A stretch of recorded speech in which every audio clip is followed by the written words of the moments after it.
A grandmother took care of an orphan boy on the street. Years later, he came back with a surprise. I've lived long enough to know that sometimes the greatest treasures are found in the most unexpected places.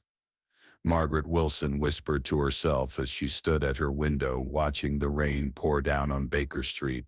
The small brown stone that had been her home for the past 40 years sat nestled between newer buildings in a once quiet neighborhood that had grown increasingly busy.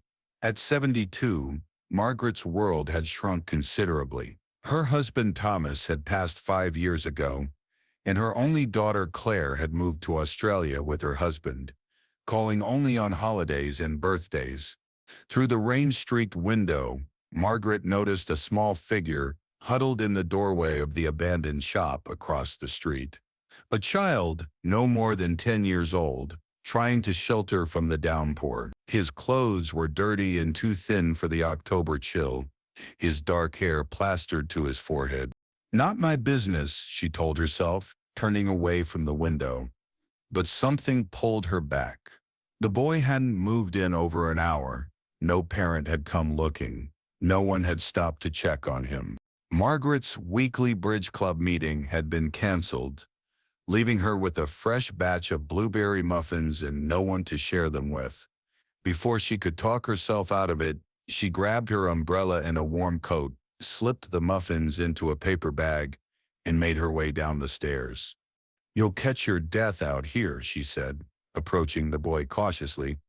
"Would you like to come inside for some hot chocolate? I've made too many muffins for just myself." The boy looked up, revealing startling green eyes filled with suspicion and hunger. "I'm not supposed to go with strangers," he replied, his voice hoarse. "I'm Margaret Wilson. I live in that building right there, number 27. "Now we're not strangers anymore," she said with a gentle smile. "What's your name?" "Alex," he said after a long pause. "Alex Monroe. Well, Alex Monroe, I promise I'm just a boring old lady with too many muffins and an empty apartment. You can leave anytime you want." Margaret watched as internal debate played across the boy's face, hunger finally winning out over caution. He nodded once and stood up.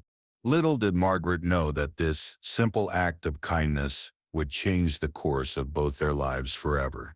3 hours later, Alex sat at Margaret's kitchen table, his third muffin halfway to his mouth.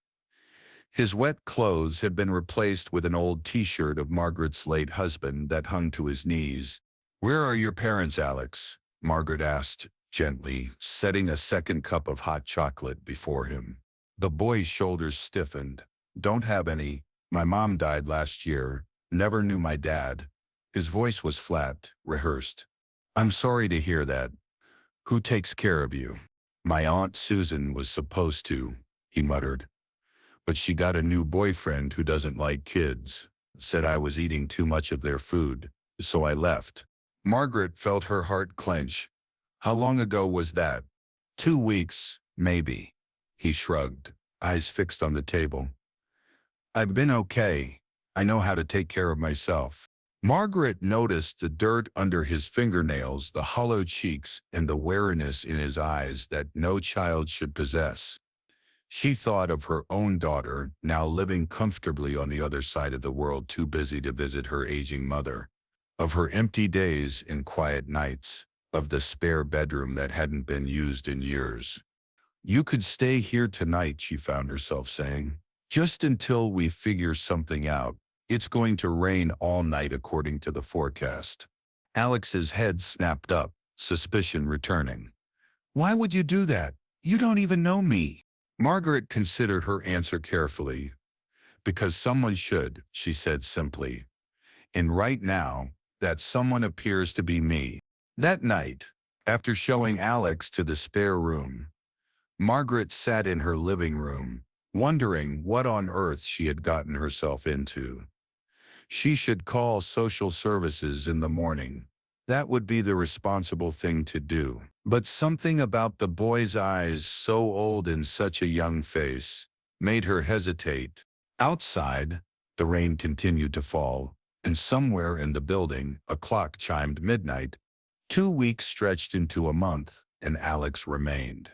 Margaret had called social services as she knew she should, but the overworked system moved slowly.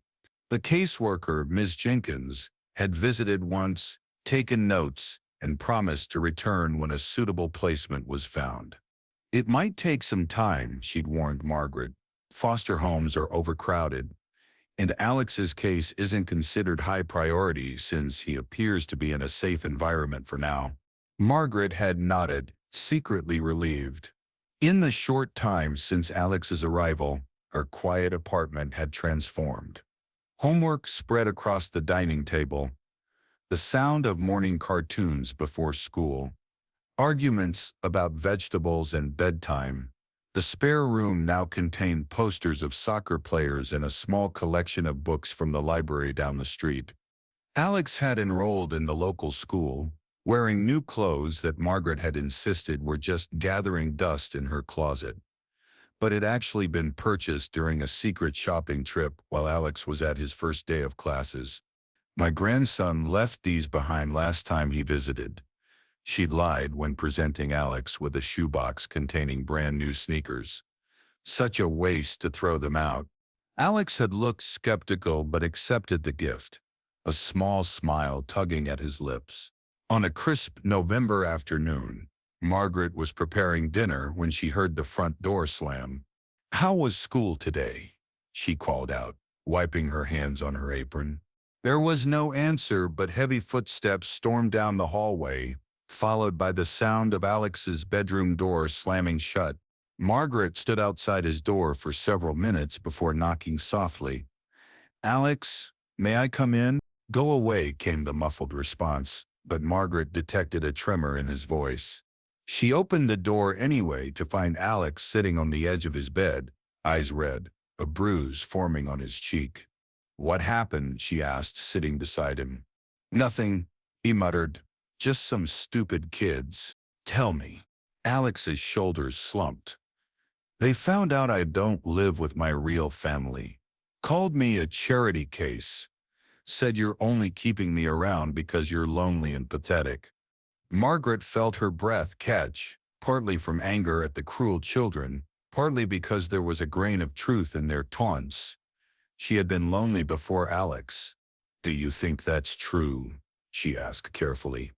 Alex shrugged, picking at a loose thread on his bedspread. "I don't know. Maybe. Why else would you want some random kid around?" Margaret took a deep breath. "Alex, look at me." When he finally raised his eyes, she continued, "I won't lie to you. I was lonely before you came. But you're not a charity case. You're a bright, kind boy who deserved better than what life gave you.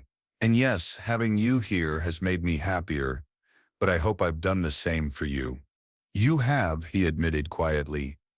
"But what happens when they find somewhere else for me to go?" The question hung in the air between them, voicing the fear that had been growing in Margaret's heart. "We'll cross that bridge when we come to it," she said finally, hoping her voice didn't betray her uncertainty. "For now, let's get some ice for that cheek and finish making dinner. I'm attempting your favorite pasta tonight." As she helped Alex clean up, Margaret made a mental note to call Miss Jenkins in the morning. Perhaps there was another solution, one that would allow Alex to stay. Claire's voice crackled over the international phone line, her disbelief evident even through the static. "You want to do what?" "I'm considering becoming Alex's foster parent," Margaret repeated, twisting the phone cord around her finger nervously. "Possibly adopting him eventually." "Mother, have you lost your mind? You're 72 years old. How are you going to raise a 10-year-old boy? What about when he becomes a teenager?" "I'm in excellent health, as my doctor will attest," Margaret countered. "Many grandparents raise their grandchildren these days. That's different, and you know it. This boy isn't even related to you. You picked him up off the street, for God's sake. He could have all kinds of problems." Margaret felt her patience slipping. "His name is Alex, not this boy. And yes, he has problems. He's a child who lost his mother and was abandoned by the only family he had left. Wouldn't you have problems too?" I just think you're being reckless, Claire sighed. What if he's violent? What if he steals from you? What about college tuition? Have you thought about any of that? I've thought about all of it, Margaret said quietly. I've also thought about what will happen to him if he gets lost in the system. And I've thought about coming home to an empty apartment again. So this is about you being lonely, Claire stated flatly. Dad's been gone for 5 years, Mom. Maybe you should consider joining a seniors club or getting a cat instead of adopting a child at your age. I'm not having this conversation with you right now, Margaret said, fighting to keep her tone even. I'm not asking for your permission, Claire. I'm informing you of my decision. Fine, Claire replied coldly. It's your life to ruin. Just don't expect me to pick up the pieces when it all falls apart. And don't think I'm sharing my inheritance with some street kid you've decided to play savior to. The line went dead before Margaret could respond. She sat heavily in her kitchen chair, the phone still clutched in her hand. Claire's reaction had been predictable, but the vehemence of her opposition still stung. From the hallway came the sound of retreating footsteps. Margaret closed her eyes briefly, wondering how much Alex had overheard. That night, dinner was a quiet affair. Alex pushed his food around his plate, avoiding Margaret's eyes. I heard what your daughter said, he finally mumbled, about me. Margaret set down her fork. Alex. She's right, he interrupted. You don't need some kid messing up your life. I should go back to social services. Look at me, Alex, Margaret said firmly. When he raised his eyes, she continued. My daughter lives on the other side of the world. She calls me twice a year and visits even less. She doesn't get to decide what would make my life better. I do, and I've decided that having you here makes my life better. Alex swallowed hard. But what she said about your money, I have more than enough for both of us, Margaret assured him, and I get to choose how to spend it. What Margaret didn't tell Alex was that Claire's complaint about inheritance was particularly ironic. What her daughter didn't know, what no one knew, was that Thomas Wilson had made some poor investment decisions in the years before his death. The comfortable nest egg they'd built over decades had dwindled significantly. Margaret lived primarily on her Social Security checks and a small pension. The brownstone was her only substantial asset, and it was worth only a fraction of what Claire probably imagined. But that was a worry for another day. For now, Margaret had enough to provide a home for Alex, and that was what mattered. If I stay, Alex said hesitantly, can I call you something besides Mrs. Wilson? It feels weird now. Margaret smiled. What would you like to call me? Alex considered this. Not Mom, he said quickly. I already had one of those. Of course, Margaret nodded. Maybe Gran, he suggested. If that's okay, Margaret felt a warmth spread through her chest. Graham would be perfect. 6 months after Alex arrived on Baker Street, Margaret decided it was time to clean out the storage room at the back of the apartment. The small room had remained locked since Thomas's death, filled with boxes of his belongings that Margaret hadn't been able to face sorting through. Why now? Alex asked as he helped her carry cleaning supplies to the mysterious room he'd never been allowed to enter. Because it's time, Margaret answered simply, producing an old key from her pocket. And because we could use the space for something better. A study for you, perhaps. The door creaked open to reveal stacks of cardboard boxes, old furniture draped with sheets, and a thin layer of dust covering everything. Afternoon sunlight streamed through a small window, illuminating dancing dust motes. Where do we start? Alex asked, surveying the crowded space. One box at a time, Margaret replied, pointing to the nearest stack. You take those, I'll start with these by the window. If you find anything interesting, set it aside. For the next few hours, they worked methodically through the room. Margaret occasionally paused to share stories about items they uncovered. Thomas's collection of vintage baseball cards, photo albums from when Claire was small, knickknacks from vacations long past. Alex was uncharacteristically quiet until a startled Gran broke the comfortable silence. He was holding a tarnished silver frame containing a black and white photograph of a young woman holding a baby. "Who's this?" he asked, bringing it to Margaret. "It doesn't look like your daughter." Margaret took the frame with trembling hands. "No," she said softly. "It's not Claire." The photograph showed a woman in her early 20s with dark hair and a hesitant smile. The baby in her arms was wrapped in a blanket, only a small face visible. "That's Eleanor," Margaret finally said. "My first daughter, and her son James." Alex's brow furrowed in confusion. "You had another daughter? Why doesn't Claire ever mention her sister?" Margaret carefully wiped the dust from the glass with her sleeve. "Because Claire doesn't know about Eleanor. No one does. Except Thomas. And he's gone now." "I don't understand," Alex said, sitting cross-legged on the floor beside her. Margaret took a deep breath. "It was 1969. I was 18 and engaged to Thomas. We made a mistake, got carried away before the wedding. When I discovered I was pregnant, it was a scandal. My parents were furious. Back then, things were different." She looked at Alex, unsure if he was old enough to understand, but his eyes were focused intently on her face. "My parents sent me away to a home for unwed mothers. I had the baby in secret, Eleanor. I only got to hold her once before they took her away for adoption." Margaret's voice cracked. "They told me it was for the best, that Thomas and I could start fresh, have a proper family when we were ready." "That's awful," Alex whispered. "It was," Margaret agreed. "Thomas and I married the following year as planned. We never told anyone about Eleanor. Started our lives together as if nothing had happened. 5 years later, we had Claire." "Did you ever try to find Eleanor?" Alex asked. Margaret nodded. "When she would have turned 18, I hired a private investigator. He found her living in Chicago with her adoptive parents. She'd been renamed Patricia. She was in college, seemed happy. I watched her from a distance for a while, but I never approached her.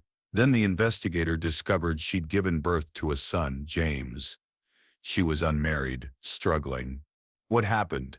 I started sending money anonymously through a lawyer, monthly payments to help her and the baby. Thomas didn't approve at first, but he came around. We kept track of her over the years. She eventually married, moved to Seattle. James grew up, went to college with the money we'd provided. Last I heard, he was working as an engineer." "Do they know about the money, about you?" Margaret shook her head. "No. The lawyer was instructed never to reveal the source. After Thomas died, I couldn't afford the payments anymore, or the lawyer's fees. I lost touch with them. And Claire has no idea she has a sister? A nephew?" "None," Margaret confirmed. "I always meant to tell her, but the timing never seemed right, and then too much time had passed. And I was afraid of her reaction.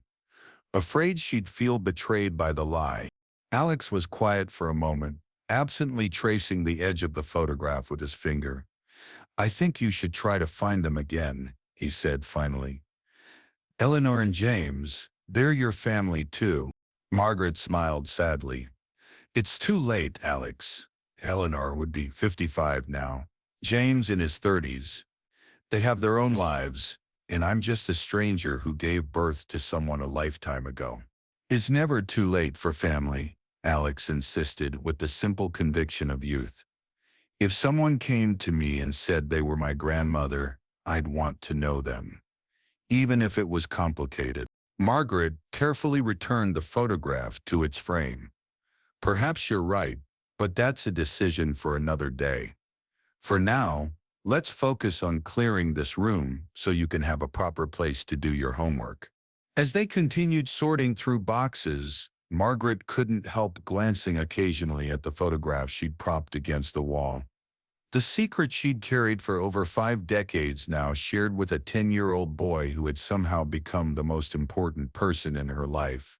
5 years passed in a blur of school projects, soccer games, and the everyday miracles of watching a child grow. Alex, now 15, had shot up nearly a foot, his voice deepening, his lanky frame perpetually hungry. The storage room had indeed become his study, walls lined with bookshelves, a desk by the window where he spent hours hunched over homework. Margaret, now 77, moved more slowly but remained fiercely independent. Her hair had thinned to a silver wisp, and her hands sometimes trembled when she was tired, but her mind remained sharp. She had legally adopted Alex 3 years earlier, a day marked by a small celebration at their favorite pizza restaurant, just the two of them. Their comfortable routine was disrupted one autumn morning by a certified letter. Margaret opened it at the kitchen table while Alex devoured his second bowl of cereal before school. "Is everything okay, Gran?" Alex asked, noticing how still she had become. Margaret looked up from the letter, her face pale. "It's from the building management. They've sold the property to a development company. All tenants have 90 days to vacate." Alex set down his spoon. "They can't do that, can they? We've lived here forever." "I'm afraid they can," Margaret sighed. "I never owned this apartment, Alex. I've been renting it for 45 years, but it's their property to sell." "Where will we go?" The worry in his voice made him sound young again. Margaret forced a reassuring smile. "Don't worry, we'll figure it out. I have some savings." What she didn't tell him was how little those savings amounted to. The past 5 years had been expensive: braces for Alex, a series of medical tests for her heart condition, rising rent prices. Her fixed income barely covered their monthly expenses, as it was. That evening, after Alex had gone to bed, Margaret sat at the kitchen table with her checkbook and a calculator, trying to make the numbers add up differently. The reality was stark. Apartments in their neighborhood now rented for triple what she currently paid under her decades-old lease. Moving to a cheaper area would mean changing Alex's school just as he was entering his junior year of high school.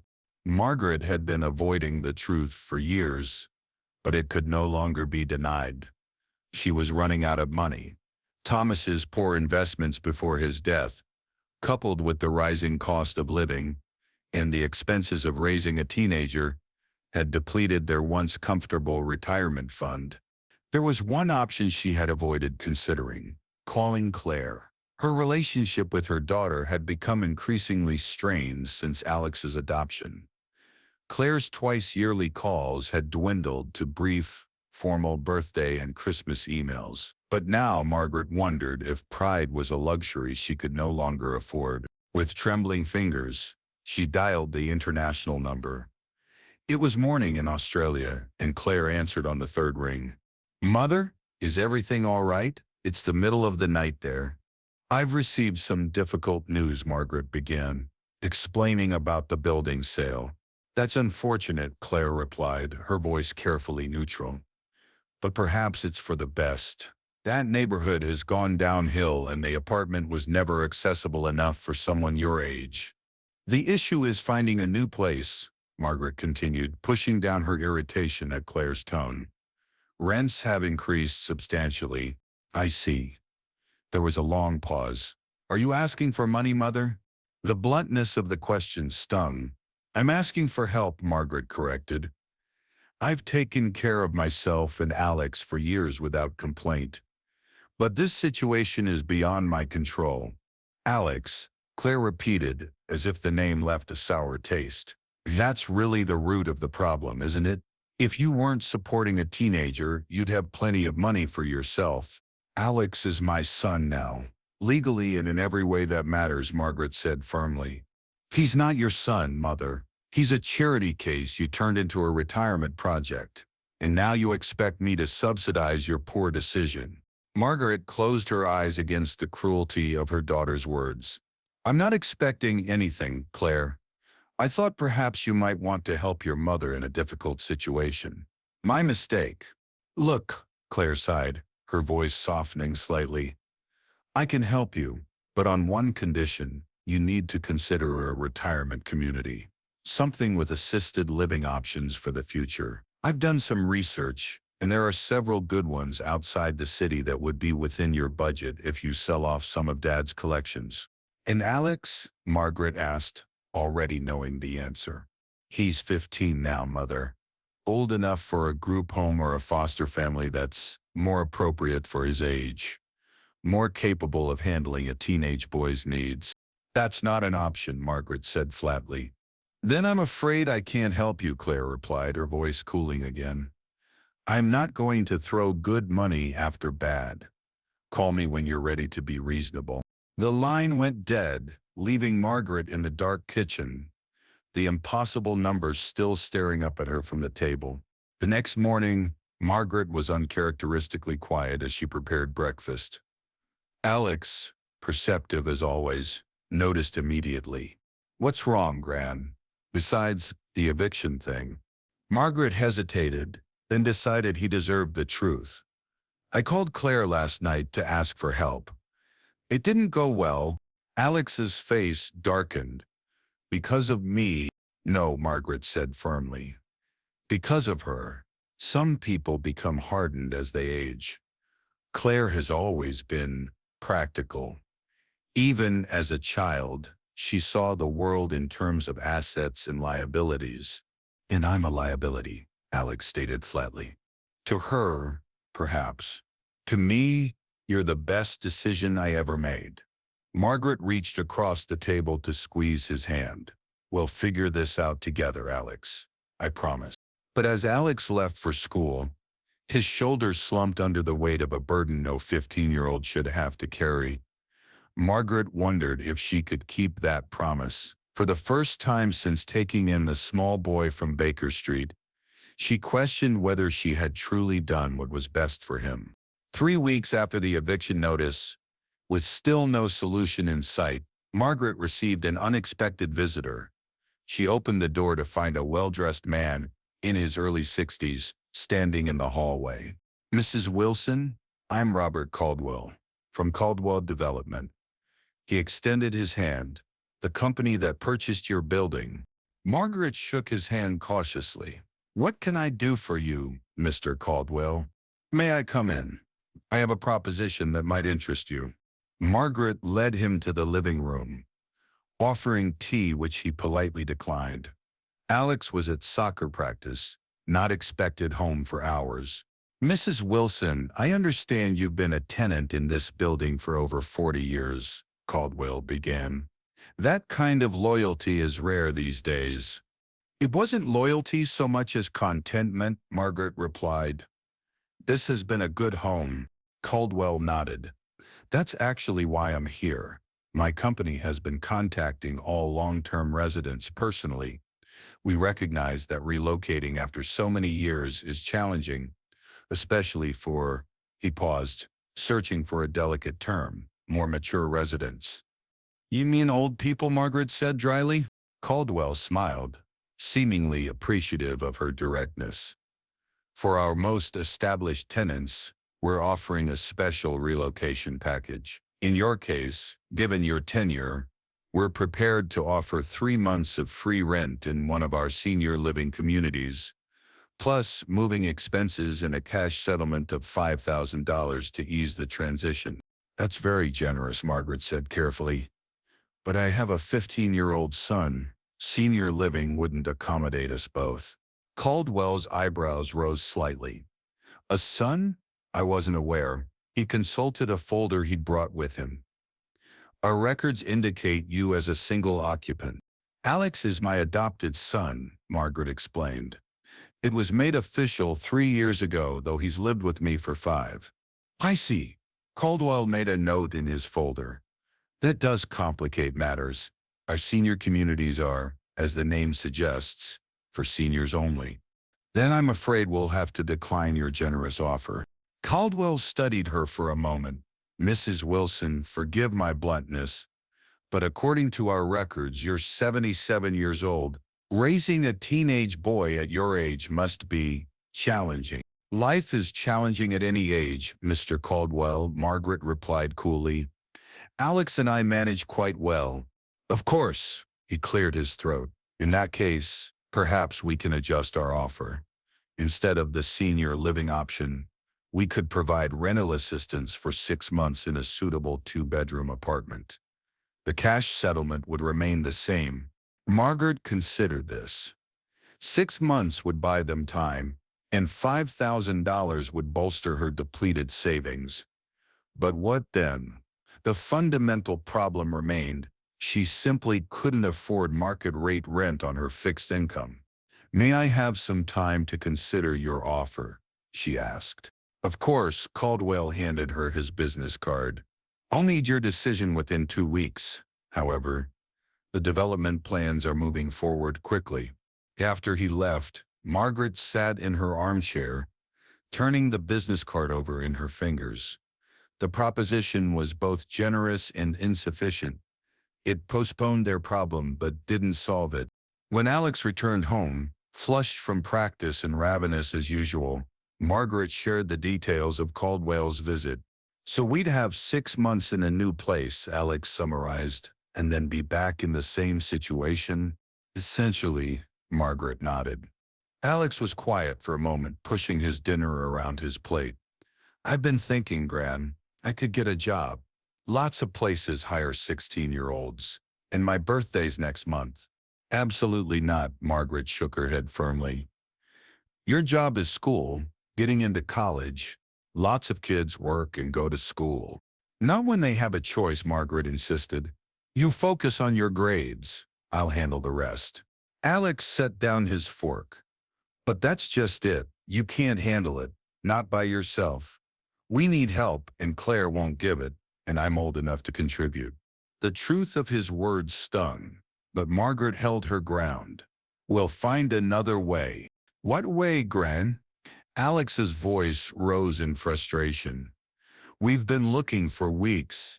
You won't take money from me. You won't ask Claire again. You won't. He stopped abruptly. I won't what?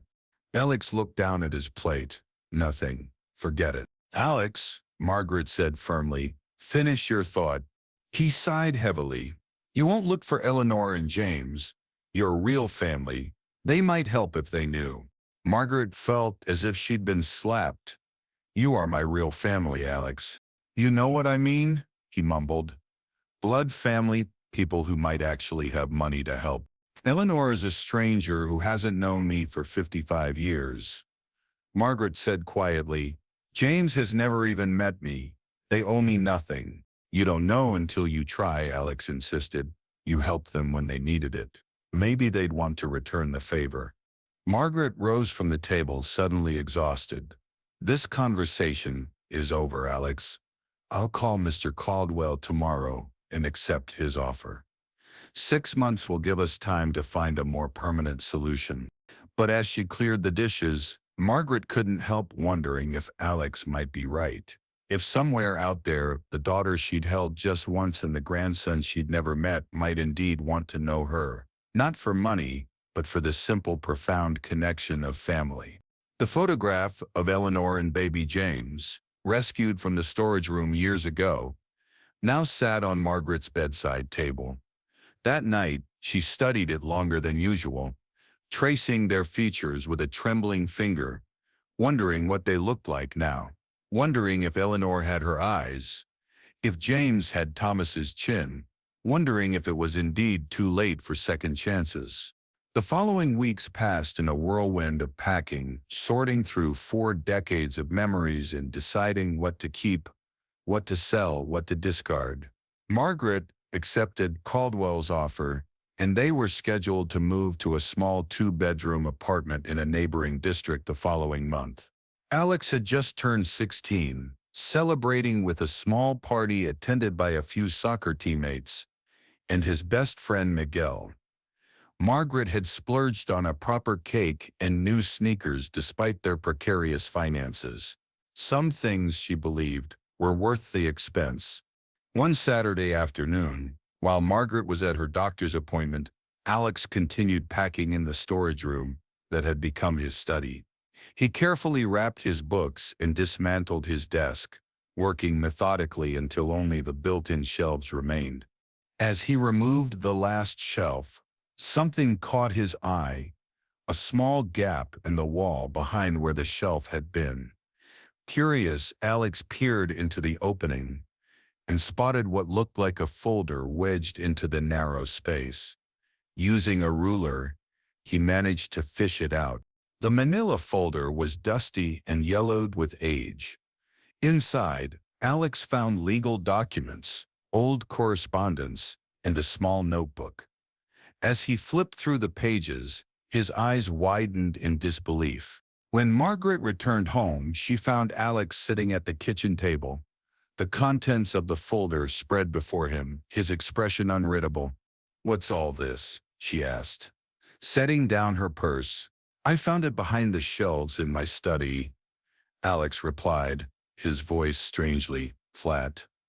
"You should look at it, Gran." Margaret sat down and pulled the papers closer. Her breath caught as she recognized them, Thomas's secret financial records, the ones he'd kept hidden from her until his final illness. The documentation of his disastrous investments, yes, but also something else she hadn't known existed. "Life insurance," she whispered, picking up a policy document, "but Thomas told me he had to cash it in years ago." "He lied," Alex said simply. "According to those papers, he took out a new policy 2 years before he died, $2 million, with you as the beneficiary." Margaret felt the room spin slightly. "That's impossible. I never received any payment after his death." "Look at this." Alex slid a letter toward her. It was from an insurance company, dated a month after Thomas's death, addressed to Claire Wilson, not Margaret. "I don't understand," Margaret murmured, scanning the letter. "Why would they contact Claire?"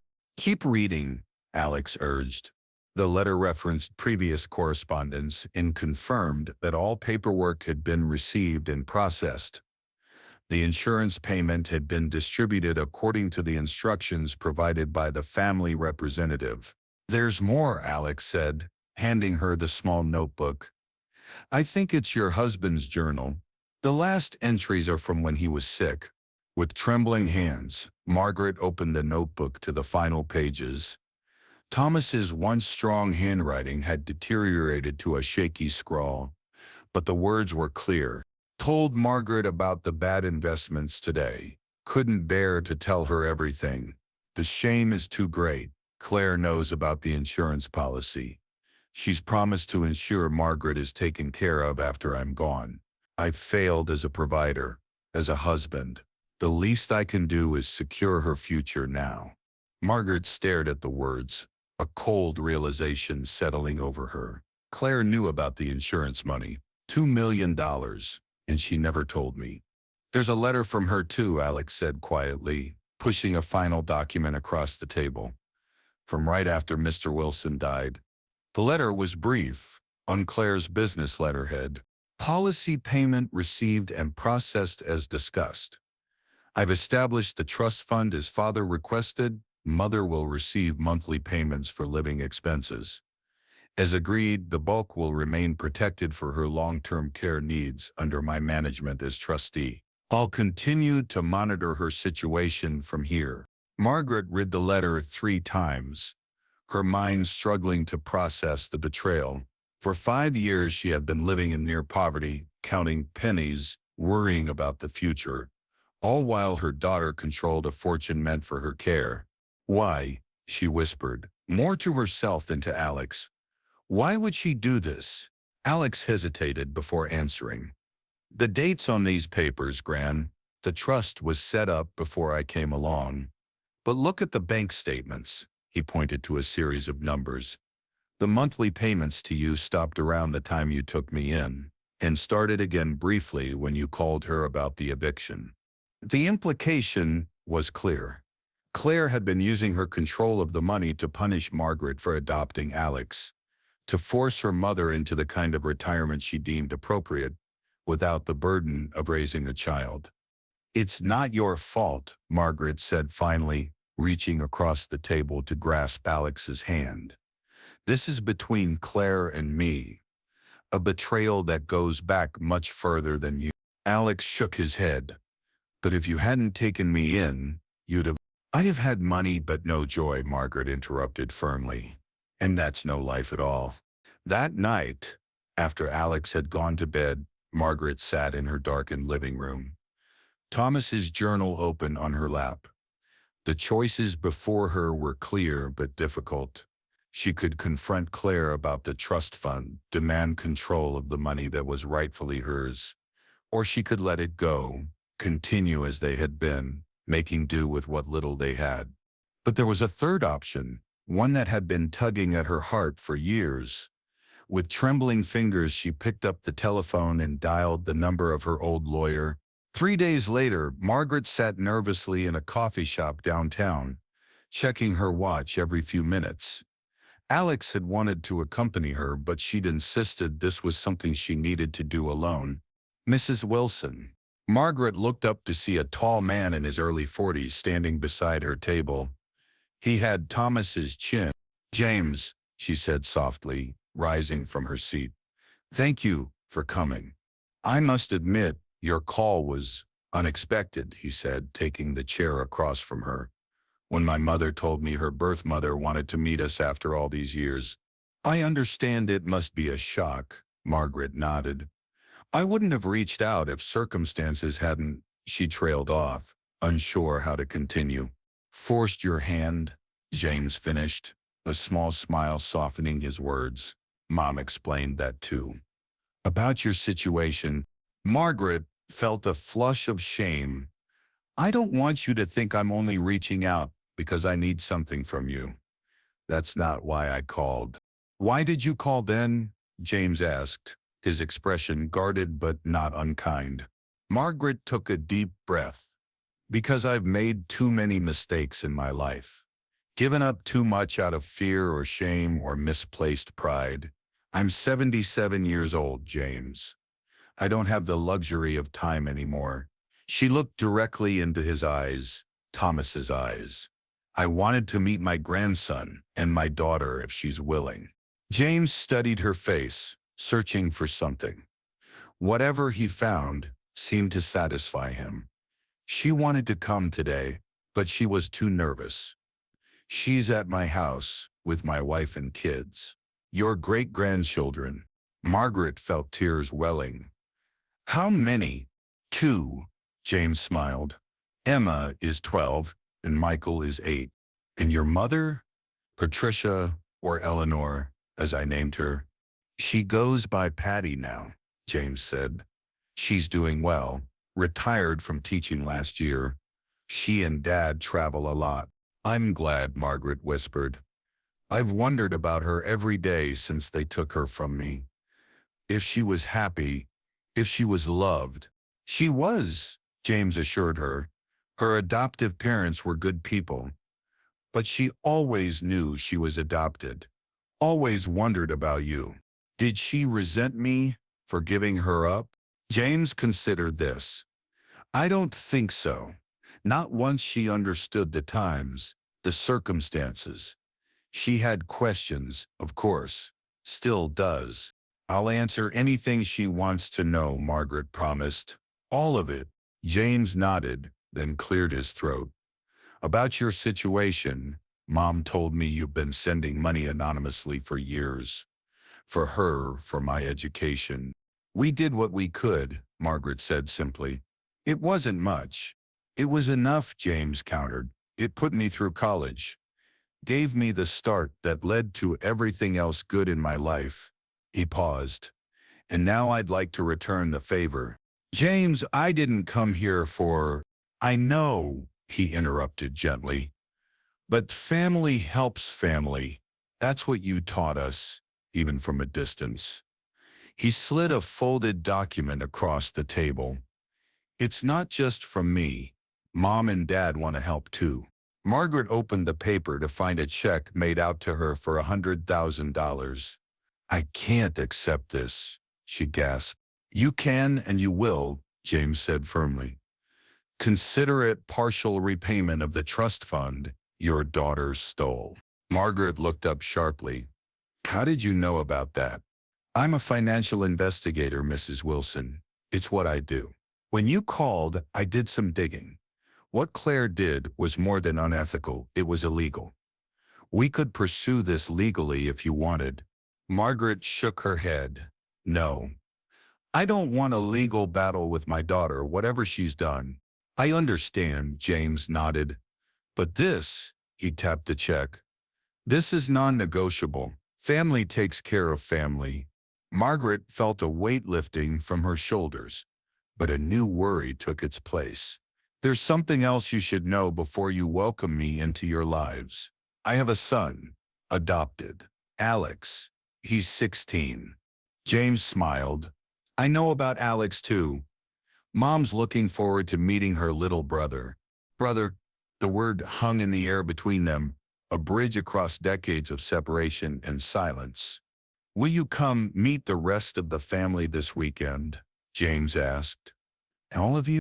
Margaret nodded, unable to speak through her tears. As James helped her from the coffee shop, Margaret caught a glimpse of their reflection in the window.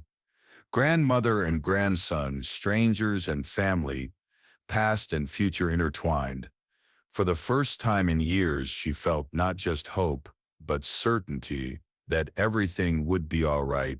1 year later, Margaret sat on the porch of her new home, watching Alex practice soccer drills with young Michael in the sprawling backyard. The modest but comfortable house in a quiet suburb had been a joint gift from Eleanor, Patty, and James, purchased with a portion of the money from the settlement with Claire. The legal battle Margaret had hoped to avoid became inevitable when Claire refused to relinquish control of the trust fund. James had connected Margaret with a skilled attorney, and within 6 months, Claire had been removed as trustee and ordered to return the misappropriated funds. The court case had permanently severed what little relationship remained between mother and daughter, a loss Margaret mourned despite everything. More lemonade, Mom? Margaret looked up to see Patty, still strange to think of her by that name, standing in the doorway with a pitcher. At 56, Patty had Margaret's eyes and smile, but her personality was entirely her own, warm, open, quick to laugh. Thank you, dear. Margaret held out her glass. Patty sat in the adjacent chair, watching the soccer game unfold. Alex is so good with Michael. That boy worships the ground he walks on. Alex has always had a gift for connecting with people, Margaret agreed. He's talking about studying social work in college. He'd be excellent at it, Patty nodded. James says he's already lined up some summer internship possibilities at his friend's nonprofit. They sat in comfortable silence for a moment, enjoying the late spring sunshine and the sounds of laughter from the yard. Their relationship had developed slowly over the past year, careful steps toward a bond neither had expected to form at this late stage of life. There had been awkward moments, difficult conversations, tears on both sides, but also joy, recognition, and a sense of completion that Margaret had never thought possible. I've been meaning to ask you something, Patty said suddenly. Something I've wondered about for years. You can ask me anything, Margaret assured her. The money you sent all those years, how did you manage it? I know now that you weren't wealthy. Margaret smiled sadly. We weren't rich, but we were comfortable before Thomas's investments went bad. We did without certain things, vacations, new cars, renovations to the apartment.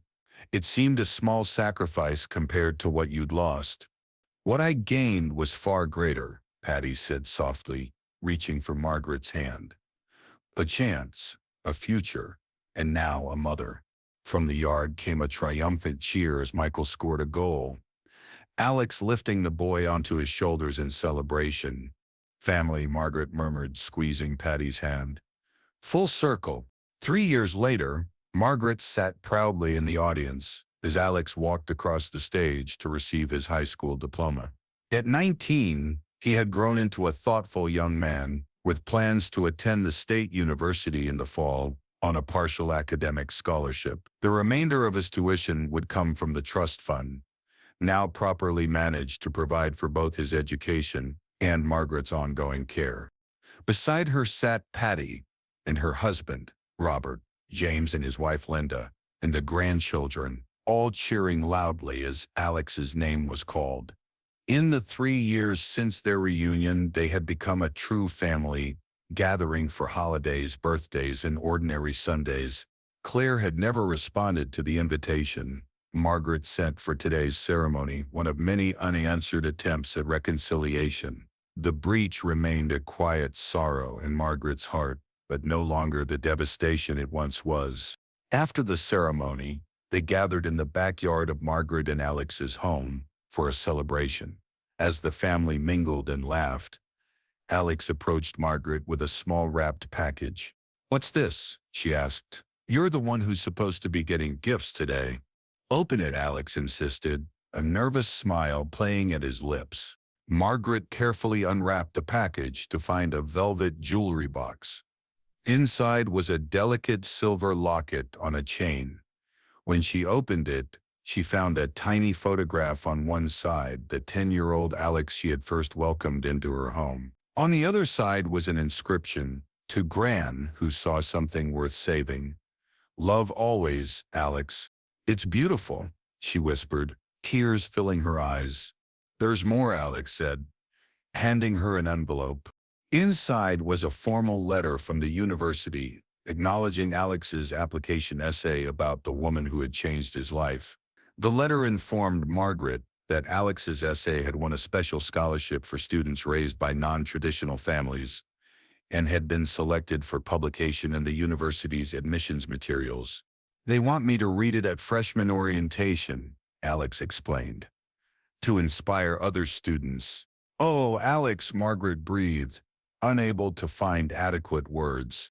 "I wanted you to know," he continued, his voice thick with emotion, "that taking in that dirty kid from Baker Street was the best thing that ever happened to me. You saved my life, Gran." Margaret shook her head, reaching up to cup his cheek. "No, my darling boy, you saved mine." From across the yard, Patty caught her mother's eye and raised her glass in a silent toast. Margaret nodded in acknowledgement, the locket clutched in her hand, her heart full beyond measure. In that moment, surrounded by the family she had lost and found and created, Margaret understood the true meaning of wealth. It wasn't in bank accounts or trust funds or properties. It was in the connections between people, in second chances and forgiveness, in the courage to reach across divides and build bridges where once there had been only walls. "You know," she said to Alex as they rejoined the party, "I've been thinking about taking in another foster child, a younger one this time. What do you think?" Alex laughed, slinging an arm around her shoulders. "I think you're unstoppable, Gran. And I think some kid out there is about to get very, very lucky." As the summer twilight deepened around them, Margaret Wilson looked at the family that had grown from seeds of kindness planted long ago, and knew that she had received the greatest gift of all, the chance to watch love multiply, to see goodness ripple outward in ever-widening circles, touching lives she would never even know. And it had all begun with a simple choice. On a rainy day on Baker Street, to open her door to a child in need. Activate the bell so you don't miss our next stories. And leave your like to support us. Leave a comment to show that you reached the end of this exciting story. You can also subscribe to the channel to help us continue creating stories full of emotion and hope. Your support means a lot and inspires us to continue sharing these stories with you. Thank you for following us on this special journey.